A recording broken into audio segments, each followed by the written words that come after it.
Doctor ortho Ayurvedic oil and capsule, अब दर्द भी घुटने टेकेगा। रांची में मुख्यमंत्री हेमंत सोरेन की अध्यक्षता में बजट पूर्व गोष्ठी आयोजित, राज्य के विकास और वित्तीय योजना पर केंद्रीय रही बैठक। रायपुर में सीएम साय ने प्रगति डिजिटल पोर्टल को नए भारत की नई कार्य संस्कृति का प्रतीक बताया। कहा, छत्तीसगढ़ में करीब 6 लाख करोड़ के निवेश वाली 99 परियोजनाएं प्रगति पर।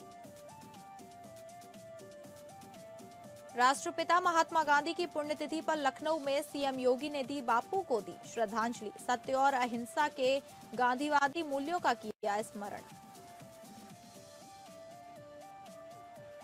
राम मंदिर निर्माण समिति के अध्यक्ष नृपेंद्र मिश्र अयोध्या पहुंचे। कहा, 19 मार्च को हिंदू नव वर्ष के अवसर पर विशेष कार्यक्रम। राष्ट्रपति राम मंदिर परिसर में 400 श्रमिकों को करेंगी सम्मानित।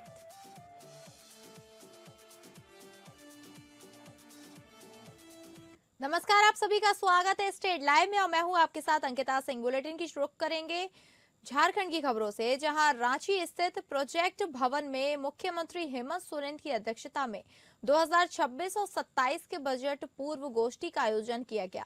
इस कार्यक्रम में राज्य के वित्त मंत्री राधाकृष्ण किशोर भी मौजूद रहे। बैठक का उद्देश्य आगामी बजट को लेकर गहन विचार विमर्श करना और नीतिगत दिशा तय करना है। वित्तीय विभाग के सचिव और संबंधित अधिकारी भी बैठक में मौजूद रहे। सभी अधिकारियों और मंत्रियों ने बजट के विभिन्न पहलुओं पर चर्चा की और राज्य के विकास एवं वित्तीय योजना पर सुझाव साझा किए। गोष्ठी में विशेष रूप से राजस्व वृद्धि, सरकारी योजनाओं के कार्यान्वयन और सामाजिक कल्याण पर फोकस किया गया। मुख्यमंत्री हेमंत सोरेन ने मंच पर पहुंचकर अपने विचार व्यक्त किए। उन्होंने अधिकारियों को आगामी बजट में आर्थिक स्थिरता, विकास और जनहितकारी योजनाओं पर जोर देने की दिशा में मार्गदर्शन दिया। इस बैठक में उठाए गए सुझावों और विचारों को अंतिम बजट तैयारी में शामिल किया जाएगा।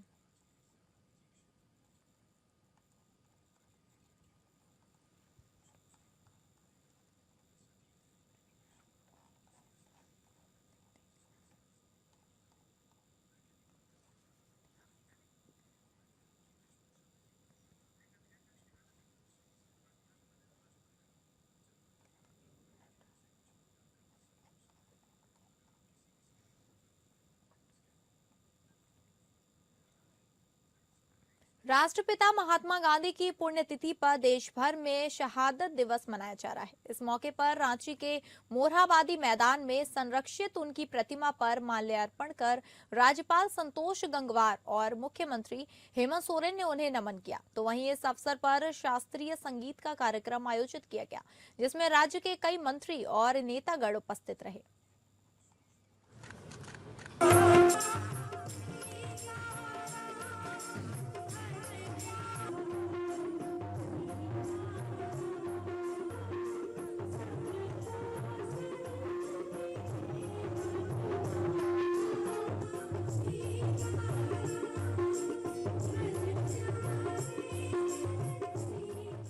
के दिन के अवसर पर महात्मा गांधी जी को स्मरण करते हुए वो जितने उनकी बातें सामयिक थी उतनी ही अब हैं, और जिस ढंग से उनका दुखद अंत हुआ वास्तव में पूरा देश इससे परिचित है। हम उनके आदर्शों पर चले, ये हमारा विश्वास है। और आज माननीय मुख्यमंत्री जी अपने बीच में हैं। मैं भारत सरकार को बहुत बहुत शुभकामनाएं देना चाहूँगा कि उन्होंने दिशोम गुरु जी को सम्मानित करने का काम किया। झारखंड में नगर निकाय चुनाव को लेकर आज से नामांकन की प्रक्रिया शुरू हो चुकी है। इसी के साथ चुनाव में खर्च की जाने वाली राशि को लेकर भी राज्य निर्वाचन विभाग द्वारा आधिकारिक घोषणा कर दी गई है। तो वहीं नामांकन के बीच रांची स्थित समाहरणालय पहुंचकर हमारी संवाददाता तृप्ति सिंह ने तमाम जानकारियां साझा की।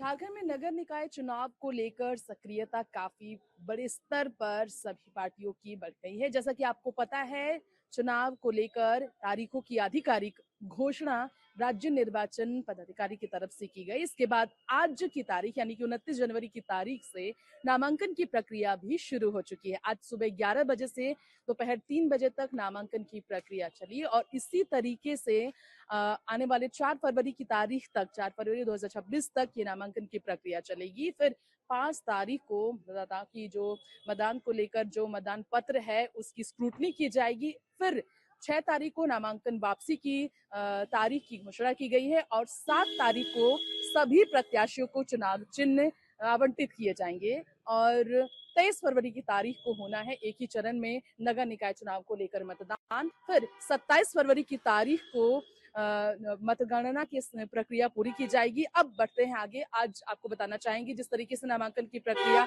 शुरू हो चुकी है राजधानी रांची के समाहरणालय में, यहाँ पर हम पहुंचे हैं। यहीं पर नामांकन की प्रक्रिया चल रही है और यहाँ 53 वार्डों की जो 9 कमरों को डिसाइड किया गया है, जो 53 वार्डों को मिली है 9 कमरों में जो है सो यहीं पर नामांकन किया जाएगा। इसके अलावा महापौर के लिए एक कमरा आवंटित किया गया है जहां पर नामांकन की प्रक्रिया चलेगी। अब खर्च की तरफ बढ़ते हैं, यानी कि जो आधिकारिक घोषणा की गई है राज्य निर्वाचन आयोग की तरफ से, वो ये कहना है कि 25 लाख से ज्यादा प्रत्याशी इस बार इस चुनाव में नहीं उड़ा पाएंगे। जहां पर 10 लाख से ज्यादा मतदाताओं की संख्या है वहां पर महापौर के लिए 25 लाख राशि तय की गई है खर्च के लिए, चुनाव खर्च के लिए। इसके अलावा जो वार्ड पार्षद है उनके लिए 5 लाख की राशि तय की गई और जहां 10 लाख से कम मतदाताओं की संख्या है वहां पर 15 लाख की राशि महापौर के लिए तय की गई है और 3 लाख की राशि वार्ड पार्षदों के लिए तय की गई है। फिलहाल हमारे सहयोगी दीपक के साथ एपीएन न्यूज से मैं रांची से नमस्कार।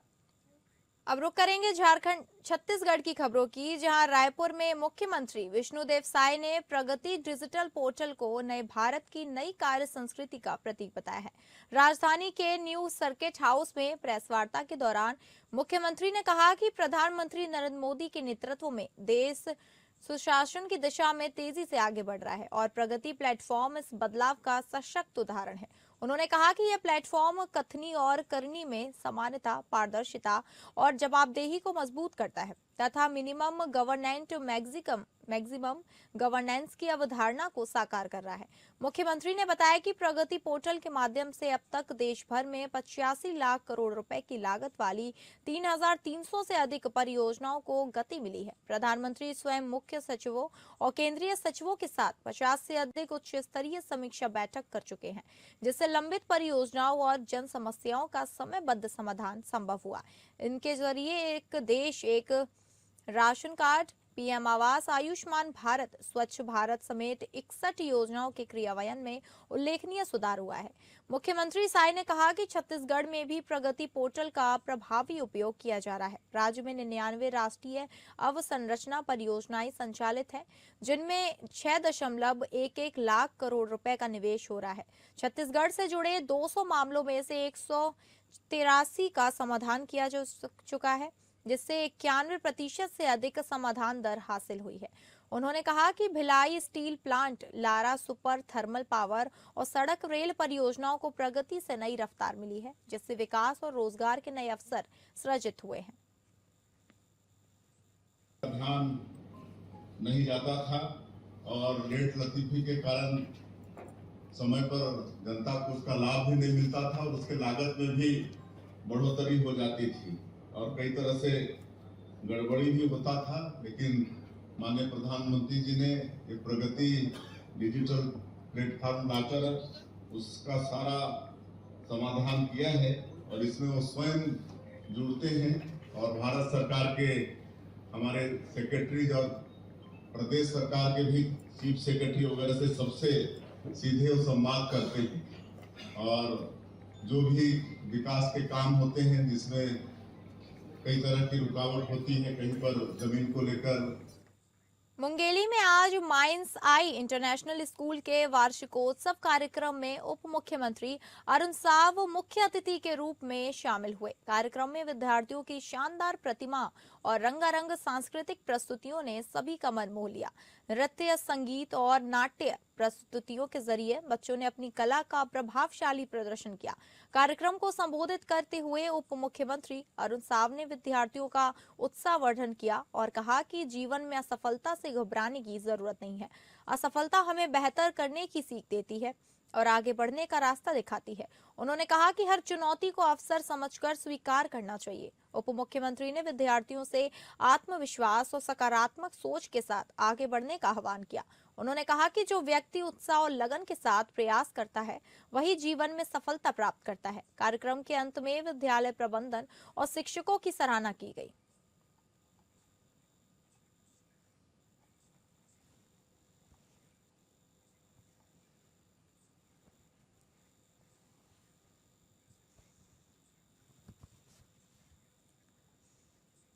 कोरबा में रशियन हॉस्टल के पास लोहे का पुल काटकर चोरी करने के मामले में पुलिस ने ताबड़तोड़ फायरिंग की है, कार्रवाई की है। पहले इस मामले में 5 आरोपियों को गिरफ्तार किया जा चुका था, जबकि आज पुलिस ने 5 और आरोपियों को दबोच लिया है। इस तरह इस बड़े चोरी कांड में अब तक कुल 10 आरोपियों की गिरफ्तारी हो चुकी है, जिससे अवैध कबाड़ कारोबार से जुड़े नेटवर्क का खुलासा हुआ है। कोरबा पुलिस द्वारा अवैध कबाड़ कारोबार के खिलाफ चलाया जा रहा विशेष अभियान लगातार जारी है। पुलिस ने रशियन हॉस्टल के पास से 2 अलग-अलग स्थानों से लोहे का पुल काटने में शामिल नाबालिगों और फरार आरोपियों की भी गिरफ्तारी की है। मामले में फरार चल रहे मुकेश साहू और मोहम्मद असलम की गिरफ्तारी के लिए पुलिस ने 5-5 हजार रुपए का इनाम घोषित किया है।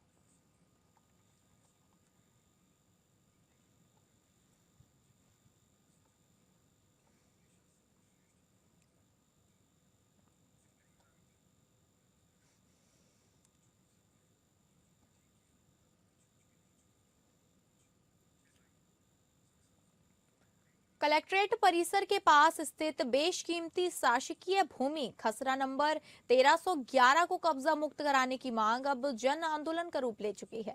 गोंडवाना गणतंत्र पार्टी के अनिश्चितकालीन धरने के 26वें दिन भारी संख्या में लोग कलेक्ट्रेट पहुंचे। आंदोलन को धार देने पार्टी के राष्ट्रीय प्रवक्ता दादा राधे श्याम कुकड़िया धरना स्थल पर मौजूद रहे।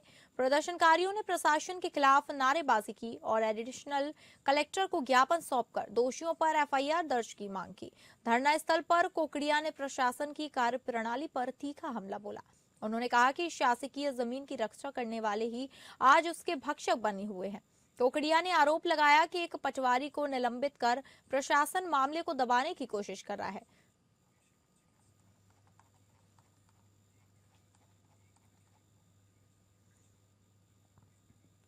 सक्ती जिले में थाना प्रभारी पर गंभीर आरोप लगाते हुए भीम आर्मी भारत एकता मिशन छत्तीसगढ़ ने पुलिस अधीक्षक को पत्र लिखकर शिकायत दर्ज कराई है। संगठन ने आरोप लगाया है कि एक नागरिक का मोबाइल फोन बिना किसी वैधानिक आदेश के जब्त किया गया और बाद में उसे रीसेट कर दिया गया, जो कानून और नागरिक अधिकारों का उल्लंघन है।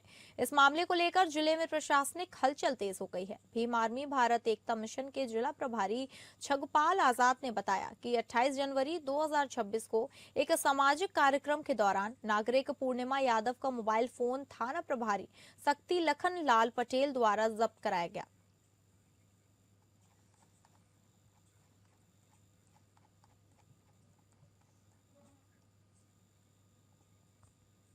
बस्तर ओलंपिक की तर्ज पर आयोजित होने वाले सरगुजा ओलंपिक 2026 का आज औपचारिक शुभारंभ किया गया। रायपुर में आयोजित कार्यक्रम में मुख्यमंत्री विष्णुदेव साय ने सरगुजा ओलंपिक के लोगो और शुभंकर गजरू का अनावरण किया। इस अवसर पर मुख्यमंत्री ने कहा कि सरगुजा ओलंपिक क्षेत्र के युवाओं को अपनी खेल प्रतिभा दिखाने का एक सशक्त मंच प्रदान करेगा। मुख्यमंत्री विष्णुदेव साय ने बताया कि सरगुजा ओलंपिक 12 खेल विधाओं में आयोजित किया जाएगा, जिसके लिए अब तक करीब 3,50,000 खिलाड़ियों ने पंजीयन कराया है। उन्होंने कहा कि यह आयोजन ग्रामीण और आदिवासी अंचलों के खिलाड़ियों को आगे लाने में अहम भूमिका निभाएगा और खेल संस्कृति को नई दिशा देगा।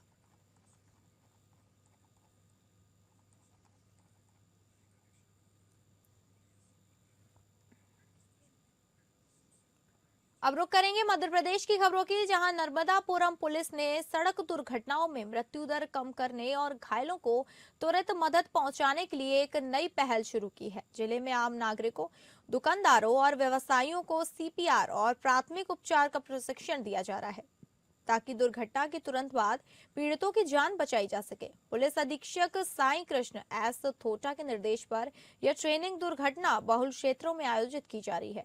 प्रशिक्षण के दौरान नागरिकों को 108 डायल 112 हाईवे हेल्पलाइन 1033 और कंट्रोल रूम नंबर जैसी आपातकालीन सेवाओं के साथ साथ राहवीर योजना, हिट एंड रन योजना और कैशलेस उपचार योजना की जानकारी दी जा रही है।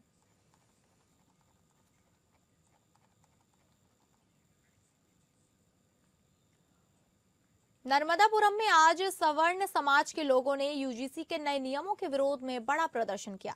सैकड़ों की संख्या में लोग सड़कों पर उतर आए और यूजीसी के नियमों को काला कानून बताते हुए इसे वापस लेने की मांग की। प्रदर्शनकारियों ने शहर के प्रमुख मार्गों से होते हुए कलेक्ट्रेट तक रैली निकाली और राष्ट्रपति के नाम ज्ञापन सौंपते हुए चेतावनी दी कि यदि यह कानून वापस नहीं लिया गया तो उग्र आंदोलन किया जाएगा। हाथों में तख्तियां और बैनर लेकर प्रदर्शनकारियों ने यूजीसी नियमों के खिलाफ अपना आक्रोश जताया।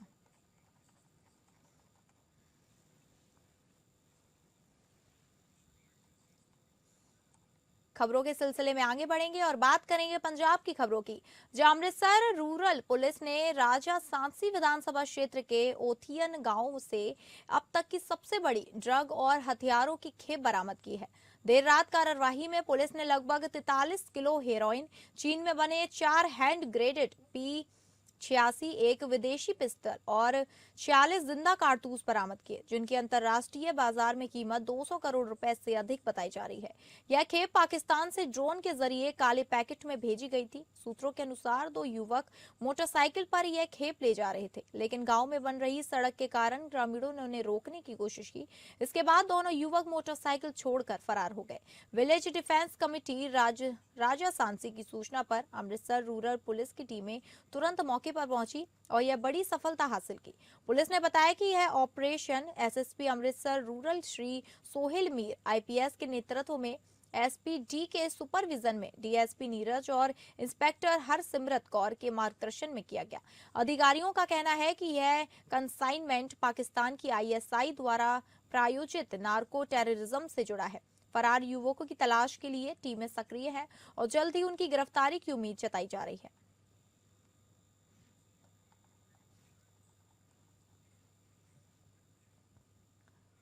पंजाब के मोगा जिले के बेदी नगर में एक भयानक हादसा हुआ जब 25 वर्षीय युवक आशु फैंसी लाइट की लड़ियां लगाने के दौरान 66 केवी की बिजली की तारों की चपेट में आ गया। हादसे में युवक पूरी तरह झुलस गया और करीब 70% जलने के बाद उसे फरीदकोट मेडिकल कॉलेज रेफर किया गया। इस हादसे के कारण आसपास के कई घरों के बिजली उपकरण भी जल गए।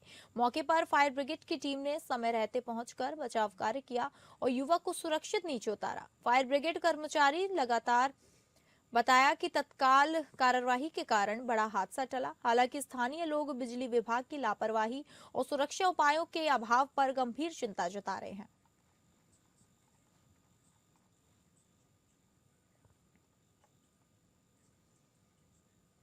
अब रुक करेंगे बिहार की खबरों की, जहां उत्तर प्रदेश विजिलेंस टीम ने आय से अधिक संपत्ति के मामले में बड़ी कार्रवाई करते हुए छापेमारी की है।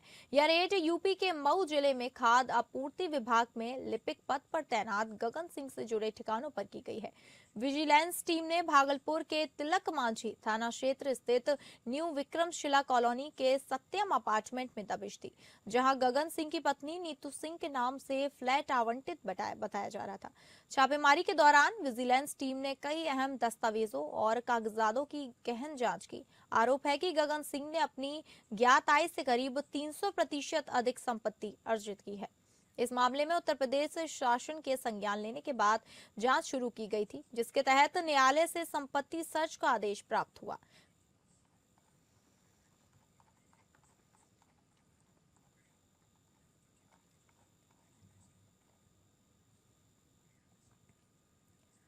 अब रुक करेंगे उत्तर प्रदेश की खबरों की, जहां राष्ट्रपिता महात्मा गांधी की पुण्यतिथि पर राजधानी लखनऊ में श्रद्धांजलि कार्यक्रम आयोजित किया गया। मुख्यमंत्री योगी आदित्यनाथ ने गांधी जी की प्रतिमा पर पुष्पांजलि अर्पित कर उन्हें नमन किया।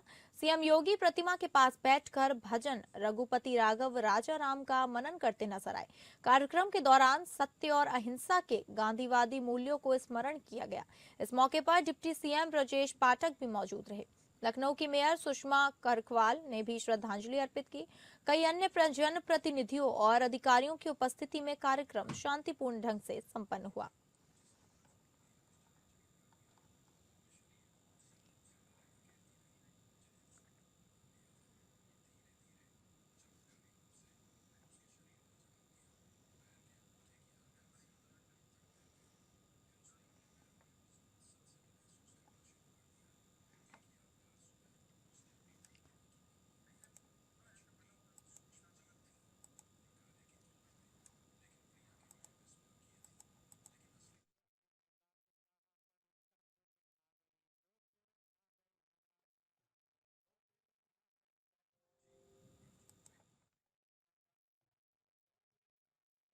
सीएम योगी ने आज राष्ट्रपिता महात्मा गांधी को श्रद्धांजलि अर्पित की उनकी पुण्यतिथि पर।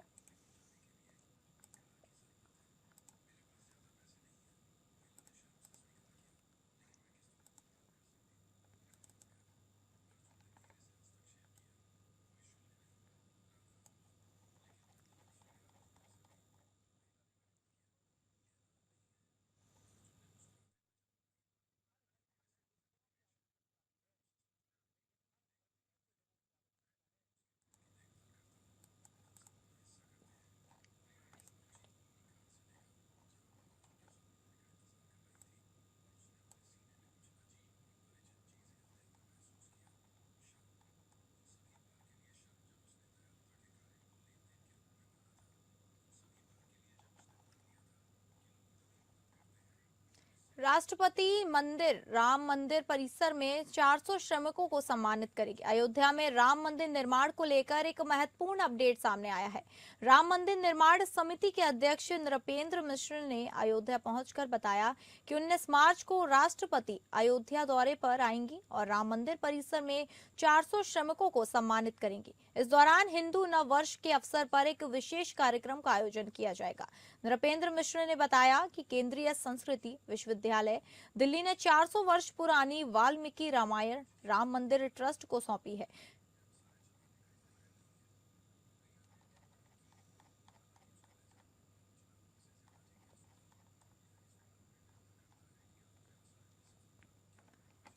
उत्तर प्रदेश के देवरिया जनपद से एक चौंकाने वाला मामला सामने आया है, जहां आदर्श नगर पंचायत भटनी बाजार में भूमाफियों ने सरकारी सार्वजनिक ही नहीं बल्कि धार्मिक जमीनों तक पर अवैध कब्जा कर लिया है। नगर पंचायत अध्यक्ष विजय कुमार गुप्ता ने बताया पूरे मामले की लिखित शिकायत कर कार्रवाई की मांग की है। दरअसल नगर पंचायत भटनी बाजार के गठन से पूर्व यहाँ का पूरा क्षेत्र ग्राम सभा के अंतर्गत आता है।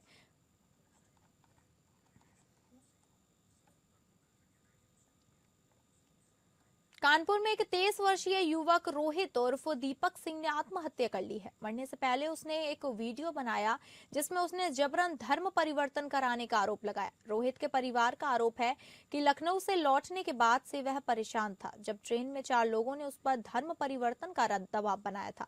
परिवार के हंगामे के बाद पुलिस ने मामला दर्ज कर लिया है। 2 टीमें गठित की गई हैं। पुलिस कमिश्नर रघुवीर लाल ने बताया कि 4 अज्ञात लोगों के खिलाफ मुकदमा दर्ज कर आगे की कार्रवाई की जा रही है।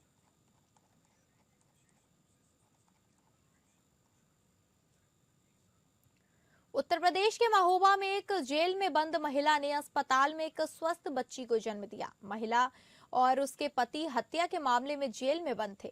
बच्ची के जन्म के बाद जेल प्रशासन ने खुशियां मनाई और अस्पताल से डिस्चार्ज होने के बाद जच्चा और बच्चा को गुब्बारों और फूलों से सजी सरकारी गाड़ी में बैठाकर ढोल नगाड़ों के साथ जेल के अंदर प्रवेश कराया। इस दौरान जेल में बंद अन्य कैदी और जेल कर्मियों ने नवजात बच्ची का दिल खोलकर स्वागत किया और एक दूसरे को मिठाई खिलाकर खुशी का इजहार किया। जेल अधीक्षक ने बताया कि उन्होंने ऐसा करके समाज की बेटी के महत्व के प्रति जागरूक करने का प्रयास किया है।